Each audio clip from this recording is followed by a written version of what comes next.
প্রতি বছরের মতো এই বছর রক্তদান শিবিরের আয়োজন করল রায়নগর জনকল্যাণ সংঘ।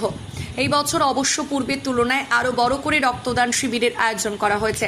এদিন বর্ধমান পূর্ব লোকসভা কেন্দ্রের সাংসদ ডক্টর শর্মিলা সরকার রক্তদান শিবিরে উপস্থিত হয়ে শুভ উদ্বোধন করেন। ক্লাবের পক্ষ থেকে তাকে সংবর্ধনা প্রদান করা হয়। এদিন আগামীকাল থেকে শুরু হতে চলেছে বৃক্ষরোপণ সপ্তাহ। এমনিতেই বিশ্ব উষ্ণায়নের জেরে জেরবার সারা বিশ্বের মানুষ, তাই ক্লাবের পক্ষ থেকে বৃক্ষরোপণ সপ্তাহ পালন করা হবে আগামীকাল থেকে। আজ বিশিষ্ট ব্যক্তিবর্গের উপস্থিতিতে বৃক্ষরোপণ সপ্তাহের শুভ সূচনা করা হয়। তবে শুধুমাত্র বৃক্ষরোপণ কর্মসূচি এবং রক্তদান শিবির নয়, রায়নগর জনকল্যাণ সংঘ সারা বছর সাধারণ মানুষের জন্য কাজ করে চলে। বিভিন্ন সংস্কৃতি অনুষ্ঠান সহ পুজো অর্চনাতেও অংশগ্রহণ করে এই ক্লাব। আজকের এই রক্তদান শিবিরে 100 জন রক্তদাতা রক্তদান করবেন বলে লক্ষ্যমাত্রা নেওয়া হয়েছে।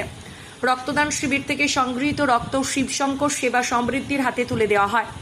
আজকে রক্তদান শিবিরে অতিথি হিসেবে উপস্থিত ছিলেন বর্ধমান পূর্ব লোকসভা কেন্দ্রের সাংসদ ডক্টর শর্মিলা সরকার, রায়না 1 নম্বর ব্লকের ভিডিও অজয় কুমার দণ্ডপাত, রায়না 1 নম্বর পঞ্চায়েত সমিতির সভাপতি পবিত্র রায়, রায়না পঞ্চায়েত সমিতির গুরুত্বপূর্ণ কর্মাধ্যক্ষ বামদেব মণ্ডল থেকে শুরু করে এলাকার জ্ঞানীগুণী ব্যক্তিরা।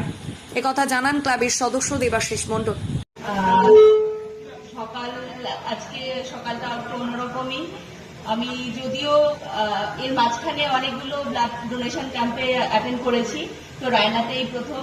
তো আপনাদের প্রত্যেককে যারা এটা অর্গানাইজ করছেন প্রত্যেককে আমি আমার আন্তরিক অভিনন্দন এবং কৃতজ্ঞতা জানাই, কারণ আমাদের দেশে ব্লাড সংকট চলতে থাকে, স্পেশালি এই সময়টা গরমকাল বা তারপরে যখন বর্ষা শুরু হচ্ছে, এই সময় অনেক রকমের প্রবলেম চলতে থাকে বলে অনেক সময় আছে যে ব্লাড ক্যাম্পগুলোতে বা ব্লাড যে ব্যাংক যেগুলো আছে সেই ব্লাড ব্যাংকে অনেক সময় রক্তের সংকট দেখা দেয়। তো সেই হিসেবে এরকম রক্তদান শিবির করে মানুষকে আরো অন্যান্যভাবে সেবা করার যে উদ্যোগ নিয়েছেন এই জনকল্যাণ ক্লাব, সেই জন্য তাদেরকে আমি আন্তরিকভাবে কৃতজ্ঞতা এবং ধন্যবাদ জানাই। আর এখানকার রায়নাবাসীকে আমি আমার আন্তরিক অভিনন্দন, ধন্যবাদ, কৃতজ্ঞতা সব জানাই, কারণ আপনাদের জন্যই আজকে আমি এমপি হতে পেরেছি। আপনারা রায়নার লোকজন আমাকে যেভাবে ভালোবাসা দিয়েছেন, বর্ধমান পূর্ব লোকসভা কেন্দ্রের মানুষ যেভাবে আমাকে ভালোবাসা আশীর্বাদ দিয়েছেন, সেই জন্য আপনাদের প্রত্যেকের কাছে আমি কৃতজ্ঞ।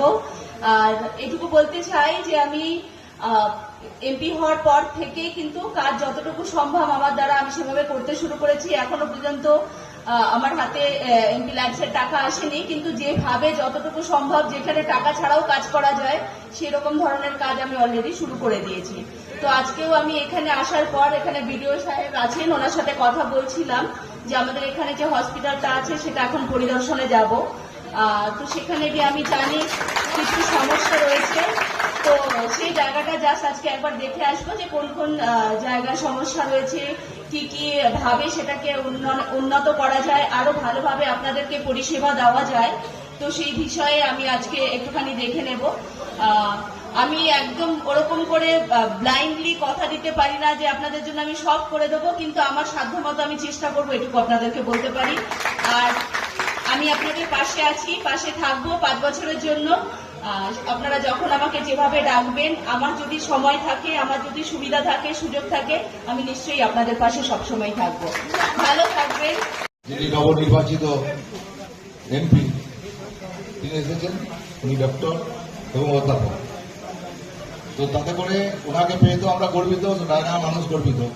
কারণ গর্বিত এই জন্য আমি যেটা বলতে চাইছি, তার নিশ্চয়ই একটা কারণ আছে যে রায়না একটা সময় হচ্ছে যে মানে লিডটা থাকতো 15-18 মধ্যে, টোটাল হচ্ছে যে গোটা বিধানসভা মিলে। তাহলে ওনাকে এই জায়গায় দল প্রার্থী করার ফলে আজকে সেই রায়না প্রায় 42,000-এর মতো লিড হয়েছে। তো আমাদের রায়না ওয়ানি হচ্ছে যে নিয়েছে প্রায় 31,000 প্লাস। তাহলে ওনাকে এই জায়গায় প্রার্থী করার পর মানুষ ওনাকে স্বতঃস্ফূর্তভাবে ভোট দিয়েছে।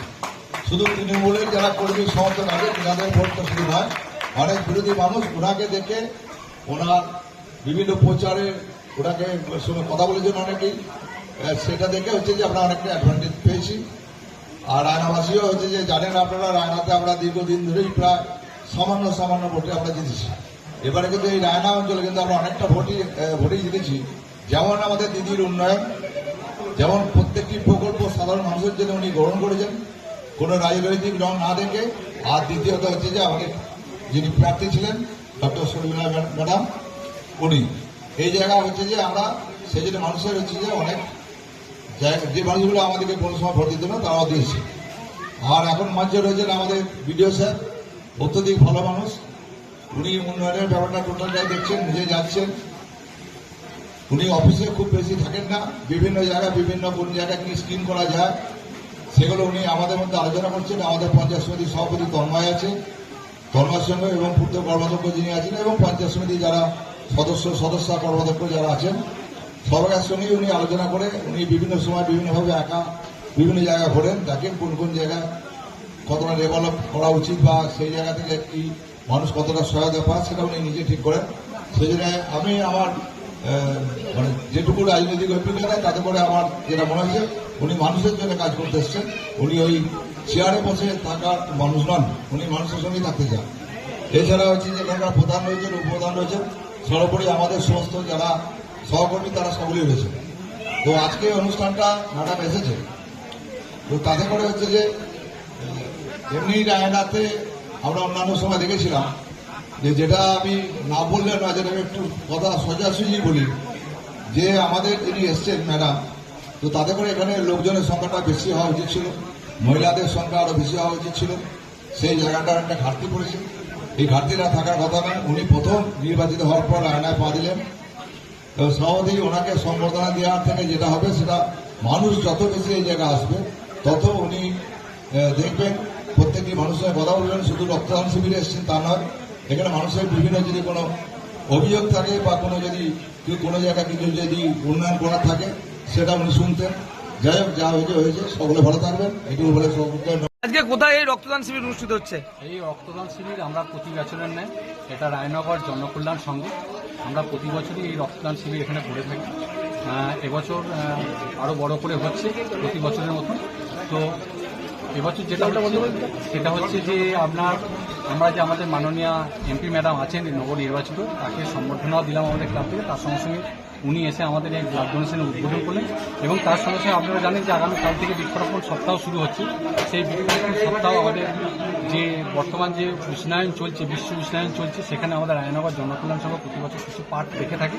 সেরকমই আমরা এই বৃক্ষরোপণ সপ্তাহের প্রাককালে আজকে আমাদের অতিথিবর্গকে দিয়ে আমরা বৃক্ষরোপণ সপ্তাহটাও শুরু করলাম।